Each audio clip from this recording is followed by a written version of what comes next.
tawan nyo mga idol. Ang katong dragon fruit nga katong yung aging bulan hilaw pa siya karon. Hinog na siya mga idol. Oh, tingnan nyo mabuti mga idol. Lapit. Oh, tingnan nyo mabuti mga idol.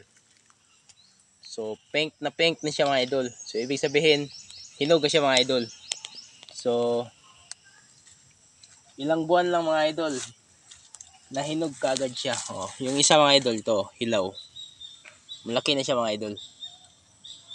So, pag may tinanim ka mga idol, meron ka talagang kakainin mga idol. Dito pa mga idol, oh, yung isa. Ayan mga idol, maliit pa yan mga idol. Pero asahan natin, mga ilang buwan, lalaki rin yan. So hanggang dito lang yung video ko mga idol. Thank you for watching. Bye bye.